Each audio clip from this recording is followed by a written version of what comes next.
আসসালামু আলাইকুম, আশা করি আপনারা সবাই ভালো আছেন। আমি আল্লাহর মধ্যে ভালো আছি। আজকের টপিকস ইলজিক্যাল ড্যান্সলিং অথবা মিসপ্লেসড মডিফায়ার।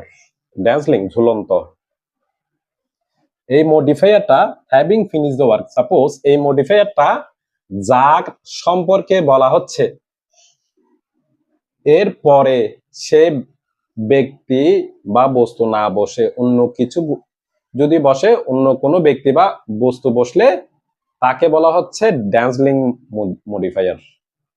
তার মানে ঝুলন্ত মডিফায়ার, যেখানে ব্যক্তি স্পষ্ট নয়, কাকে বোঝানো হচ্ছে তা স্পষ্ট নয়। এই এই টপিকসটা আজকের এই টপিকসটা প্রতিযোগিতামূলক পরীক্ষার জন্য অনেক অনেক গুরুত্বপূর্ণ। কেননা এই বিভিন্ন প্রতিযোগিতামূলক পরীক্ষায় এই ড্যান্সলিং মডিফায়ার থেকে অবশ্যই প্রশ্ন দিয়ে থাকে। তাহলে মনোযোগ সহকারে দেখলে আজকে আমরা অবশ্যই কিছু শিখতে পারবো। শিক্ষার্থী বন্ধুরা, আমি এখানে চারটা অপশন দিয়েছি। যেমন having finish the work, the boy at his dinner, his dinner was eaten by the boy, his dinner at the boy, the boy was eaten by his dinner. এখানে কোনটা শুদ্ধ? আমি যদি ফ্রেজটা দেখি তাহলেই বুঝতে পারবো কোনটা শুদ্ধ। যেমন হ্যাভিং ফিনিশ দ্য ওয়ার্ক, ওয়ার্কটা অবশ্যই কোনো ব্যক্তি করেছে। মডিফায়ার, মডিফায়ার যার সম্পর্কে বলা হবে, যাকে মডিফাই করা হবে, মডিফায়ারের পরে ঠিক ওই ব্যক্তি বা বস্তুকে বসানো হবে। এই বিষয়টা অবশ্যই মনে রাখবেন, তাহলে ড্যান্সলিং মডিফায়ার সম্পর্কে কোনো কনফিউশন থাকবে না। আমি আবারও বলি, মডিফায়ার যার সম্পর্কে বলা হবে, যাকে মডিফাই করা হবে, মডিফায়ারের পরে ঠিক তাকেই বসাতে হবে। তাহলে আমি হ্যাভিং ফিনিশ দ্য ওয়ার্ক, নিশ্চয়ই কোনো ব্যক্তি কাজটা করেছে। তাহলে আমি হিজ ডিনার বস্তু, তারপরে আর কোনটা? হিজ ডিনার, দুইটা বস্তু বাচক সাবজেক্টকে চোখ বন্ধ করে আমি ভুল বলতে পারি, অথবা এগুলো ড্যান্সলিং মডিফায়ার বলতে পারি, মানে ভুলভাবে বসানো। তাহলে এখানে শুদ্ধ হতে পারে এটা আর এটা। তাহলে কাজটা, খাওয়ার কাজটা কে করেছে? দি বয় করেছে। তাহলে এটা এখানে হবে having finish the work the boy at his dinner. বালকটি তার খাওয়া খেয়েছিল। এখানে এইটা হবে না, এটা হলো প্যাসিভ ভয়েস। খাওয়া হয়েছে, খেয়েছিল, সরাসরি এই ডিনার, তার ডিনার খেয়েছিল। তাহলে এখানে দি বয় অ্যাট হিজ ডিনার শুদ্ধ, আরগুলো ভুল।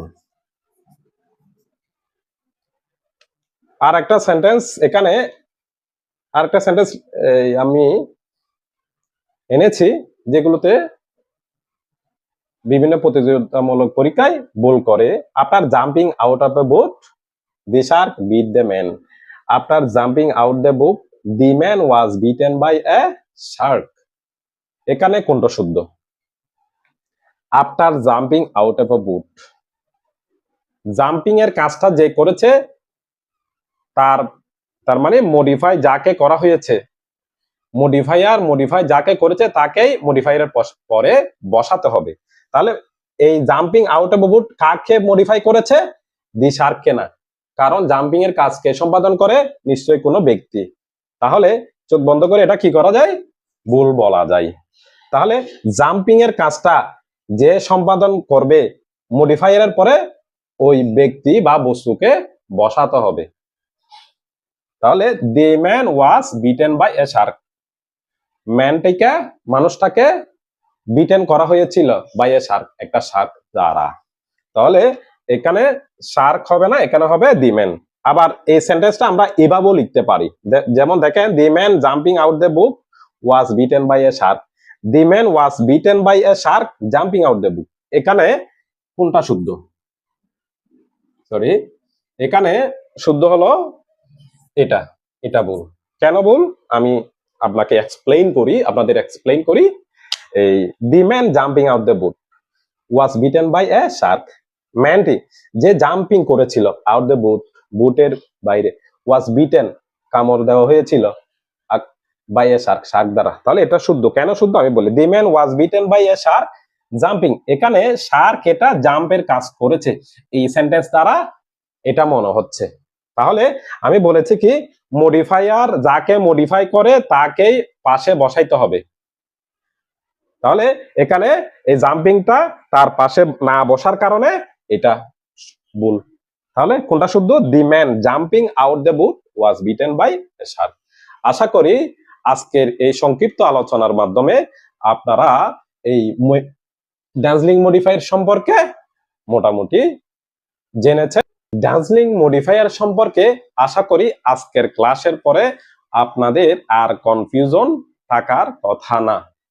শিক্ষার্থী বন্ধুরা, আমার এই অ্যাডভান্স লেভেলের এই ক্লাসগুলো যদি আপনাদের ভালো লেগে থাকে, আমার ইউটিউব চ্যানেল গ্রামার গল্প সাবস্ক্রাইব করে আমাকে আরো উৎসাহিত করবেন। আজকের মতো এখানে সমাপ্তি। সবাই ভালো থাকবেন। আসসালামু আলাইকুম রহমতুল্লাহি বারাকাতুহু।